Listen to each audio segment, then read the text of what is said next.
Ya, gelombang penyebaran COVID-19 di sejumlah negara ini tampaknya kembali terjadi ya Iqbal. Sebelumnya kita tahu di India ini sampai 300.000 kasus dalam satu hari. Nah kini Thailand nih yang mencapai 2.070 kasus dalam sehari. Dan saat ini kita sudah terhubung dengan salah satu warga negara Indonesia yang ada di Bangkok, Thailand. Ada Hamam Supriyadi di sana. Langsung saja kita sapa. Halo, selamat pagi Mas Hamam, apa kabar, sehat? Alhamdulillah sehat. Alhamdulillah, senang sekali melihat Mas Hamam ini segar sekali ya pagi ini. Apalagi ini di sana sudah mau sahur atau bagaimana ini? Karena jamnya sama ya sama Indonesia. Iya, dalam proses sahur ini karena kita untuk subuhnya itu pada jam 4.45. Ya. Oh, bentar lagi ya berarti bentar lagi, ya. berarti duluanan Indonesia berarti ya. Betul. Nah ini Mas Hamam, ngomong-ngomong soal pemerintah Thailand yang menerapkan sejumlah pembatasan akibat pandemi ini. Sebenarnya seperti apa sih di lapangannya? Apakah benar-benar sangat ketat ataukah justru seperti di Indonesia nih ketat-ketat, ibaratnya malu-malu mau begitu? Malu-malu kucing gitu ya. Iya, ketat atau tidak nih? Jadinya kita juga bertanya-tanya. Gimana di sana Mas Hamam? Kalau di sini sebenarnya untuk peraturannya ketat dalam arti memang mungkin tapi untuk kontrolnya memang kontrolnya itu tidak tidak seketat ketika lockdown ya. Tapi memang masyarakat di sini cenderung banyak lebih ikuti peraturan, jadi mereka mungkin merasa takut dengan adanya terpapar oleh COVID ya, jadi mereka banyak mengikuti protokoler seperti ketika masuk ke pasar pun mereka itu wajib memakai masker, kemudian harus cek suhu, pakai gel seperti itu. Ya. Oke, nah berarti masyarakatnya relatif patuh begitu ya dengan kebijakan yang sudah diterapkan, apalagi di ruang-ruang publik seperti tadi di keramaian, pusat keramaian, di pasar begitu ya Mas Hamam ya? Iya betul. Oke. Nah Mas Hamam ini kan di Thailand sama seperti di India nih terjadi lonjakan kasus yang cukup signifikan. Itu kemarin sampai 2.070 kasus. Ini gimana nih Mas dengan adanya lonjakan kasus ini? Apakah ada pembatasan atau pemberlakuan peraturan yang khusus begitu diterapkan untuk menyikapi hal ini? Sebenarnya untuk lonjakan ini kalau secara peraturan itu tidak ada perubahan peraturan yang sudah ditetapkan dari sebelumnya. Karena memang peraturan yang sebelumnya itu adalah ditentukan bahwa kegiatan di mana di luar di publik itu kemudian ada pembatasan, dan untuk yang kaitannya dengan kegiatan untuk masyarakat Islam sendiri itu setiap wilayah apabila ada kasus yang terpapar seharinya itu di atas 50, maka di istilahnya peraturannya ada dilarang untuk melakukan kegiatan bersama. Jadi seperti saat ini kita pun juga untuk taraweh ataupun untuk buka bersama di masjid pun juga sekarang semua masjid di Thailand ya, terutama di Bangkok yang memang jumlahnya itu cukup besar. Jadi di Bangkok itu kemarin itu sekitar 700 orang yang terpapar, maka tidak ada kegiatan yang sifatnya untuk pengumpulan massa.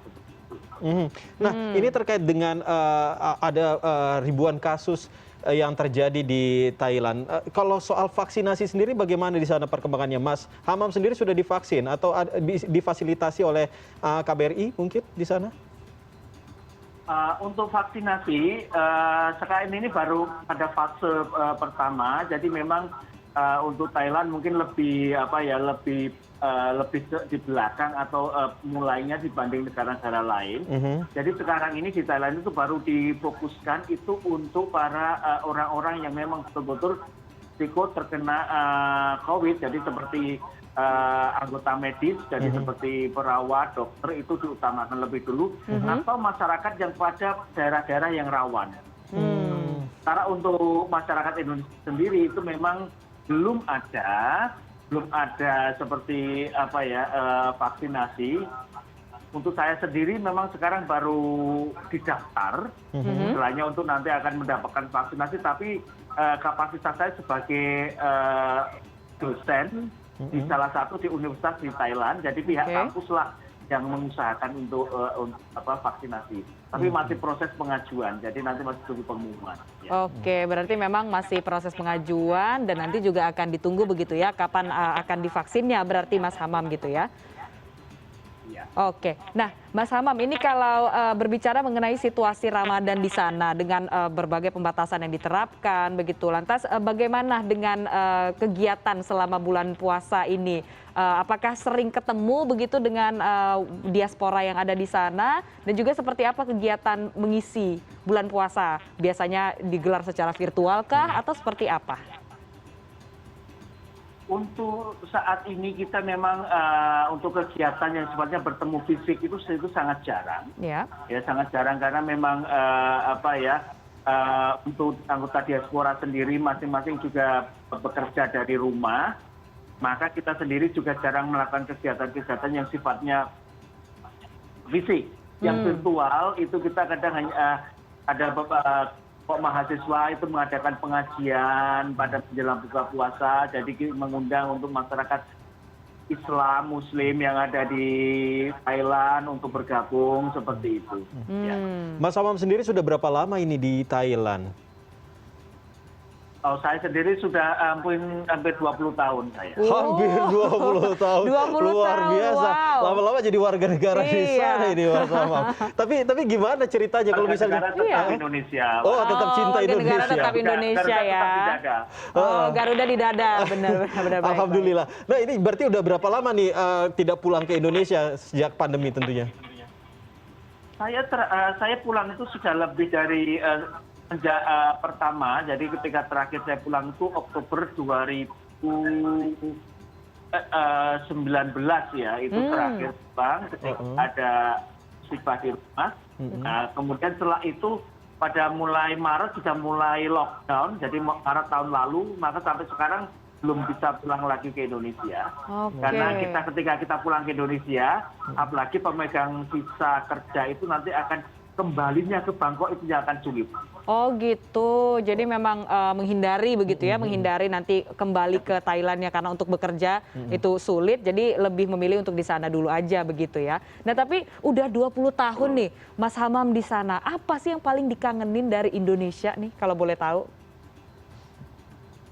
Yang dikangenin itu jelas kalau adalah makanan ya. Makanan walaupun makanannya tidak jauh berbeda, tapi kadang kita punya makanan-makanan khas yang mungkin kita ada di memori kita, yang kita yang kita suka ya. Kadang itu kan tidak bisa didapatkan di Bangkok, kecuali bagi orang yang bisa memasak ya. Ya. Jadi bisa ya kadang kadang ada keinginan atau kangen seperti itu. Apalagi teman-teman dari Indonesia banyak yang posting di Facebook seperti itu, kadang yang membuat kita makin kepingin saja. Oke, tentunya harus sabar ya, walaupun Iya. tetap cinta Indonesia, Pancasila tetap di dada. Tentunya kita berharap agar Mas Hamam sekeluarga di sana tetap sehat-sehat saja, amin. tetap harus sabar tentunya untuk bisa Ya. kembali lagi ke Indonesia. Amin. Terima kasih Mas Hamam sudah berbagi informasi dengan kami. Tentunya kami menunggu Mas Hamam bercerita-cerita lagi nanti di lain kesempatan bersama Iya. kami di CNN Indonesia Connected Ramadan. Selamat sahur Mas Hamam. Oke, terima kasih. Selamat pagi. Assalamualaikum. Waalaikumsalam warahmatullahi warahmatullahi wabarakatuh. wabarakatuh.